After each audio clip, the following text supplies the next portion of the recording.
Professor, parabéns, boa noite.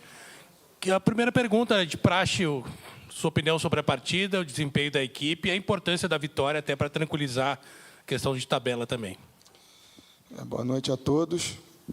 A gente precisava muito desses 3 pontos. A gente já trabalhou a semana inteira já concentrado, focado e atento para os detalhes, porque a gente sabia que essa vitória não poderia escapar. Tivemos no lance do primeiro gol um susto ali, mas controlado, voltamos. E para essa partida foi o que nós precisávamos e foi o que nós conseguimos. Então, foi um bom resultado para nós.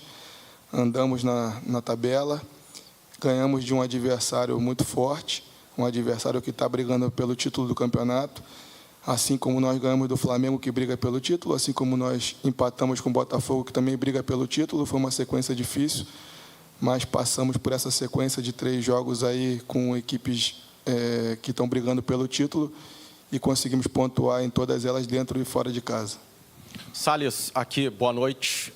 Queria saber um pouco sobre as tuas escolhas. Hoje você começou com o Aravena, manteve ele na equipe principal. Ele teve um bom desempenho, inclusive marcou o primeiro gol do Grêmio. Na sequência vem o Soteldo e também marca o terceiro, selando a vitória aqui contra o Fortaleza. Uma avaliação sobre esses 2 atletas e como que você conversou com eles durante a semana para que a escalação fosse mantida e o Soteldo começasse no banco. Primeiro que a escalação é toda feita pelo Renato. O trabalho todo de preparação e plano de jogo, ele é feito pelo Renato. Tudo que nós fizemos hoje foi organizado, planejado, preparado por ele. Hoje, infelizmente, devido à suspensão, ele não teve nenhuma interferência durante os 90 minutos, mas a semana de preparação foi toda baseada no que o Renato pensa, no que o Renato quer. Então, as ideias dele nós colocamos em prática. Só tivemos aqui como interferir nos momentos do jogo, mas a preparação e plano de jogo é todo pronto e preparado por ele. O Alex e o Soteldo, as escolhas, os momentos, a preparação feita por ele, e a gente saiu satisfeito com o desempenho de cada um deles, cada um deu a sua contribuição em prol do grupo. Salles, tudo bem? A escolha do Renato, você falou, mas o Renato, obviamente, conversa muito com você comandou o time hoje. Queria que você falasse o que o Aravena entregava hoje, que vocês precisavam que ele entregasse, que o Soteldo daqui a pouco não entregaria, no início do jogo, pelo menos. Por que a escolha por ele e a diferença? O que um faz de melhor que o outro e vice-versa?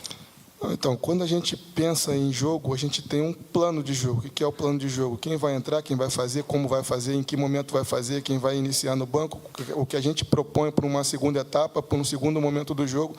Então, quando nós preparamos esse plano de jogo, a gente preparou em prol de rodar o grupo também. A gente vem sentindo que, durante a competição, os jogos têm sido cada vez mais desgastantes. A gente tem que expor os atletas a alguns riscos.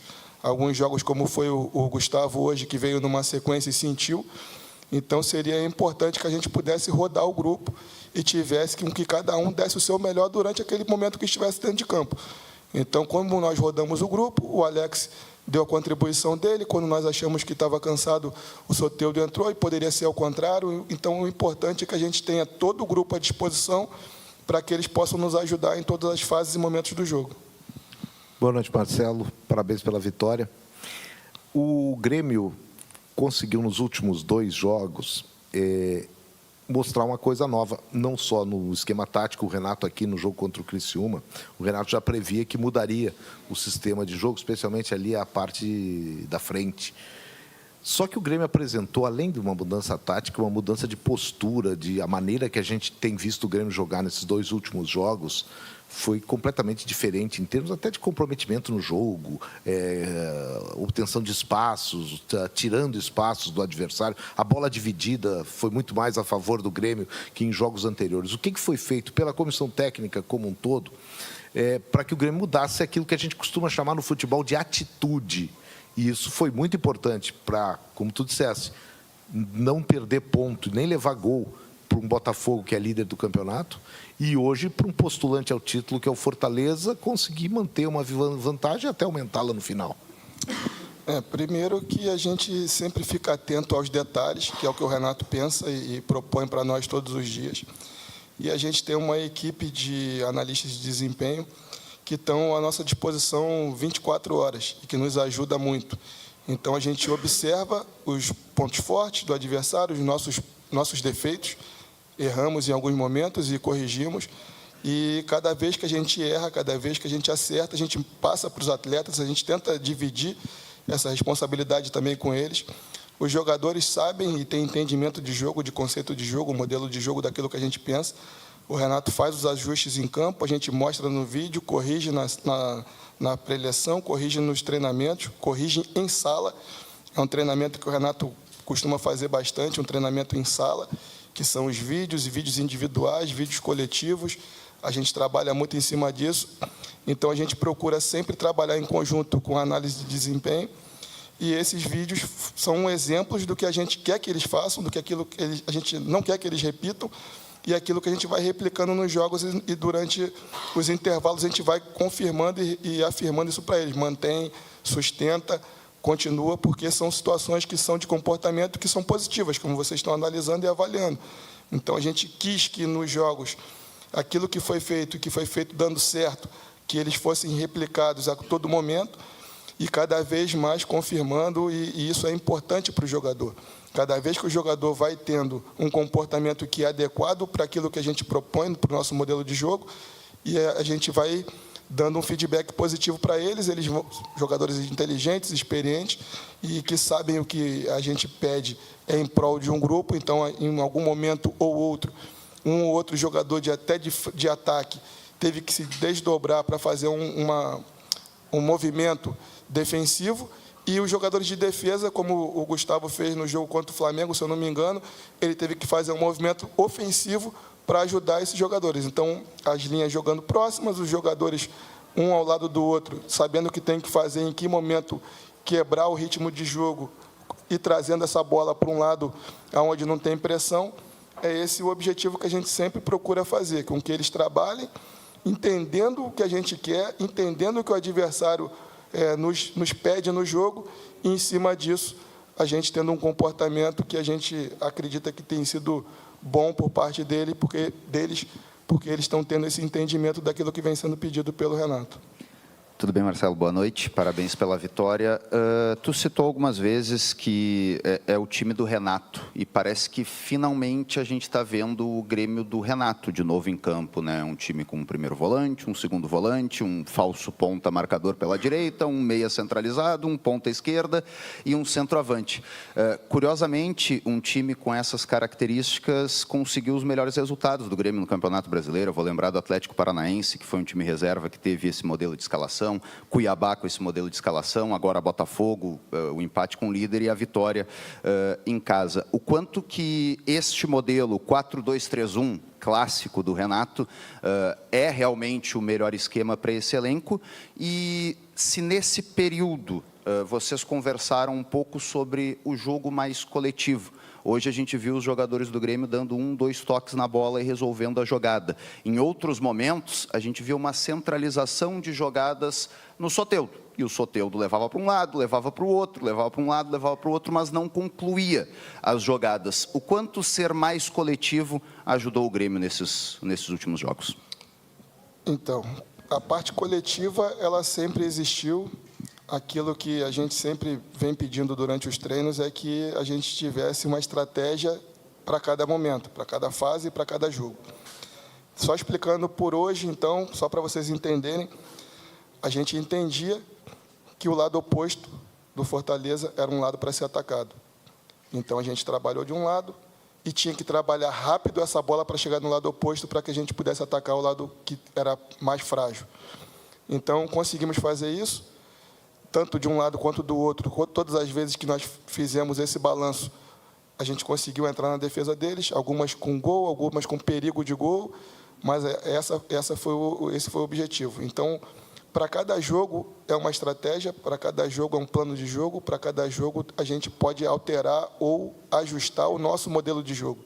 Então, como você falou, em termos de sistema, é uma plataforma que o Renato já usa há bastante tempo, é uma plataforma que ele conhece como poucos, já trabalha dentro do modelo do Grêmio já há muito tempo isso. Então, o que a gente vem fazendo é cada vez mais procurando aperfeiçoar o modelo de jogo que ele já vem aplicando. Então, a gente vem fazendo isso, cada vez buscando ajustar, cada vez buscando melhorar, e eu acho que as coisas vêm andando bem, e tomara que a gente consiga, de agora em diante, ter um pouco mais de tranquilidade para cada vez mais trabalhar e ajustar as coisas que não forem dando certo e melhorar as coisas que vêm dando certo. Marcelo, aqui atrás. Hoje, no segundo tempo, entrou o Igor, né, no time do Grêmio. Ele lateral e entrou como mais aberto ali na frente, né, na ponta direita. Gostaria de saber, né, de você, da comissão técnica, como é que vem sendo as conversas com ele, né, porque ele vem ganhando oportunidades agora. E o João Pedro tomou o terceiro amarelo, o Fábio foi expulso no banco de reservas. O jogo do meio de semana contra o Atlético, da função, tem o Igor, por hora. Ele foi convocado também para a seleção. O Grêmio pensa em pedir a desconvocação dele, já pediu. O que vocês pensam para ele também daqui para frente? Porque é um menino das categorias de base que vem ganhando oportunidades com vocês. O Igor é um atleta, assim como outros da base, que a gente sempre traz para trabalhar conosco. Para nós não é surpresa nenhuma o que ele vem fazendo nos jogos, entrou muito bem contra o Botafogo, entrou hoje também muito bem.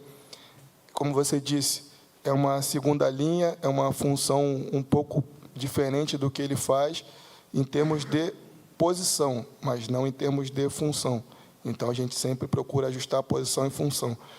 Sobre a seleção, a gente já começou a pensar nisso, agora são os bastidores ali dos dirigentes que vão cuidar disso, junto com a presidência, e aí é uma coisa que sai um pouco da minha alçada, mas nós já pensamos nisso, já está agora nas mãos da diretoria, e eles vão buscar esse processo junto à CBF, e o atleta também já foi avisado que a gente tem essa intenção, tem esse interesse, conta com ele, é um jogador importante, e o Renato vem tendo todo o cuidado de colocar ele aos poucos, para que ele vá ganhando minutos, para que ele vá ganhando experiência junto do nosso grupo.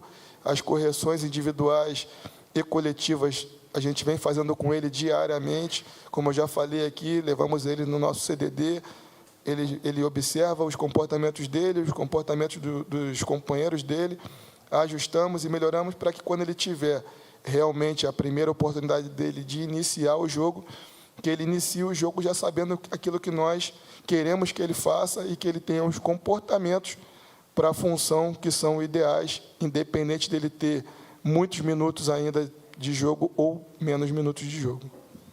Marcelo, parabéns pela vitória. Nesse novo momento do Grêmio, né, retornando à arena aqui, o Grêmio subindo na tabela, se afasta lá da zona de baixo. Mas o que incomoda a torcida ainda é se manter atrás do arquirrival. É muito forte isso aqui, né? Tu conhece no Rio, aqui é muito acirrado isso. Como é que esse quesito está sendo trabalhado para que essa gangorra fique um pouco mais equilibrada até o final da competição?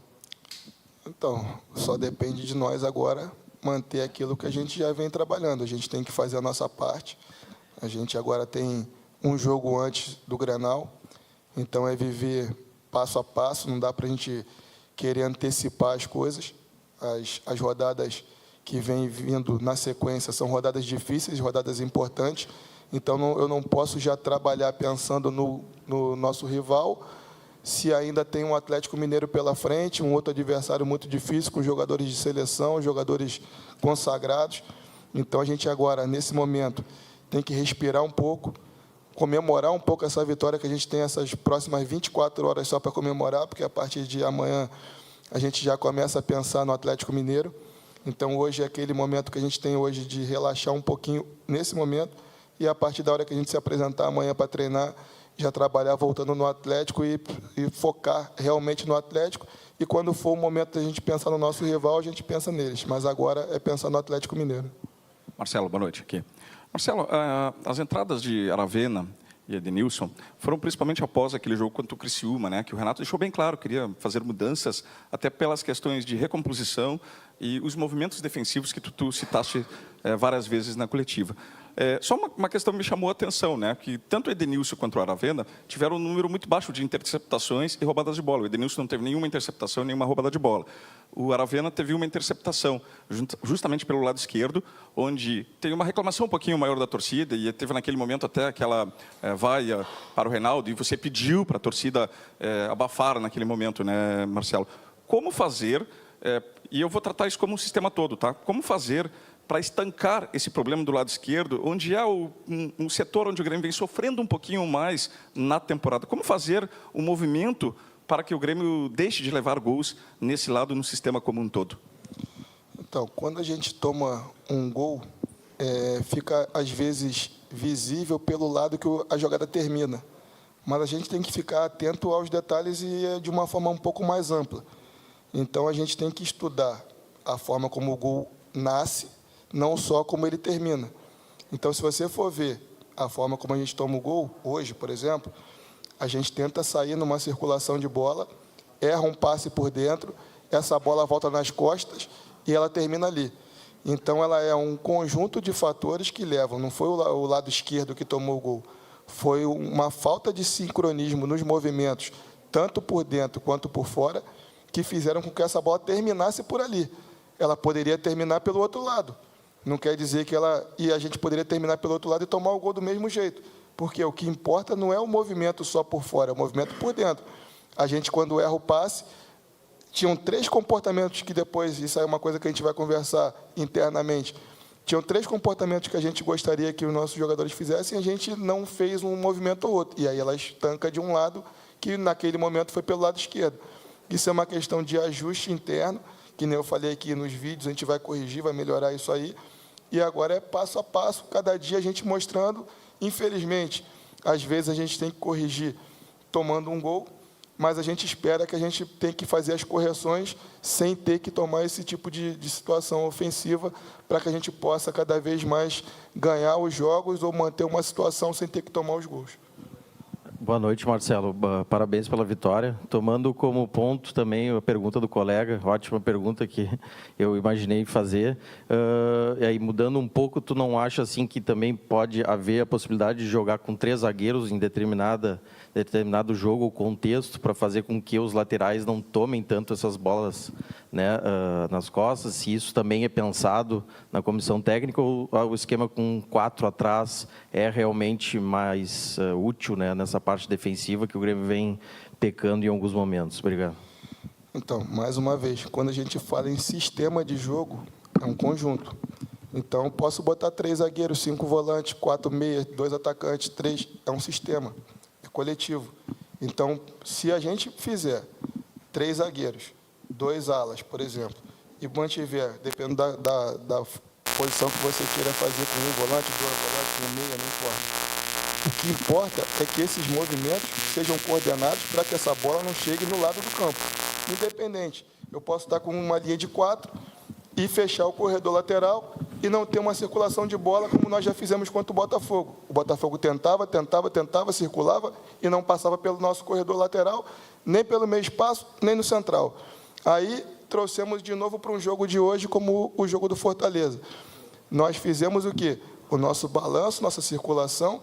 E, de novo, eles tiveram uma posse no campo de defesa, uma posse com os centrais deles, que, em raríssimos momentos, principalmente no segundo tempo, o nosso lado foi vazado. A gente teve um comprometimento e um ajuste de movimentos, tanto dos alas, hoje laterais, com o nosso extremo, e a gente trouxe um jogador de meio para poder ajudar nessa circulação desse movimento dos 2 volantes. Então, o Franco em alguns momentos, o Edenilson em outros momentos, apesar de você achar que o Edenilson não roubou bola ou não fez o desarme, não esqueci qual foi o termo que você usou, esse movimento que ele faz por dentro para fechar uma linha de passe possibilita um ajuste do volante em cima do meia deles ou do atacante deles, onde ele só pode receber essa bola de costa, ele só tem 2 linhas de passe. É um passe para trás ou um passe para o lado. Nunca ele consegue girar e ter um passe para frente. Então, todas as vezes que a gente conseguiu fazer esse movimento do Edenilson e do Alex por dentro, onde eles tentavam fazer esse passe no movimento do atacante deles, tanto o Lucero primeiro ali e depois com o Pochettino que fazia um pouco essa circulação dali, a gente conseguia pressionar esse homem por dentro, eles só tinham passe de retorno e só tinham passe para trás ou para o lado. Em nenhum momento, eu acho, do segundo tempo, tirando uma transição ou outra, eles tiveram um movimento de lateral, um movimento vazado pelos lados, a gente fechou o meio e, quando eles passavam pelo lado, a gente bloqueava o lado e ficou o jogo inteiro controlado. Eu acho, posso estar errado aqui, que em nenhum momento do segundo tempo a gente passou nenhum susto com esses corredores todos fechados. Marcelo, boa noite, parabéns pela vitória. Queria te perguntar, porque sei que faz parte das tuas funções também do dia a dia, de observar muitas vezes os meninos que estão jogando, né? E por isso eu acredito que tu tem um conhecimento melhor do que a gente, do que, por exemplo, o Igor Serrote faz. Queria te perguntar o que ele tem de características naturais, e você disse que ele vai ao CDD ver os vídeos, fazer as correções. Que tipo de comportamentos, que tipo de ajustes vocês estão trabalhando com ele para que ele seja um lateral mais completo e daqui a pouco possa ter uma chance como titular? Obrigado. Então, o Igor não é à toa que ele está sendo desconvocado, né? Então, é um jogador que tem uma qualidade já comprovada pelos observadores e pelo treinador da seleção brasileira. Então, a gente já sabe os comportamentos dele. Tem coisas que eu vou me esquivar da tua pergunta aqui para não falar, porque são coisas que a gente vai fazer de correções internas, que a gente precisa fazer em cima dele ainda, e alguns pontos fortes que cabe ao adversário buscar essas informações. Eu não vou estar aqui dando essa... Não, o que ele faz bem é o que está trazendo ele até o profissional. A gente está acompanhando ele, a gente observa ele, mas, assim, o que eu posso dizer para vocês é o seguinte: o Grêmio está com um lateral muito promissor para uma sequência num curto espaço de tempo. Se eu posso fazer um elogio aqui ao Igor, é isso, para não dar muita arma para o inimigo, é que o Grêmio, num curto espaço de tempo, tem um lateral muito promissor e que essa primeira convocação dele seja a primeira de muitas. Infelizmente, agora a gente vai brigar para que ele não vá, mas daqui a pouco a gente vai torcer para que ele retorne, porque é um merecimento por tudo que ele vem fazendo, é um menino espetacular. E em relação à base, só para comprovar isso que você falou do Igor, a gente acompanha a base diariamente. Praticamente todos os dias a gente traz pelo menos um atleta da base para treinar conosco, e a gente acompanha todos os atletas. A gente sabe todos os atletas do sub-20, posição, função, característica, nome, acompanha os jogos, às vezes em loco, às vezes não, porque a gente está em trânsito, mas sempre que podemos estamos lá. Então, vocês podem ter certeza que o nosso trabalho em relação à base, ele vem surtindo efeito, e em curto espaço de tempo, não só o Igor, mas outros jogadores da base vão estar aqui representando o nosso clube. Obrigado, Marcelo.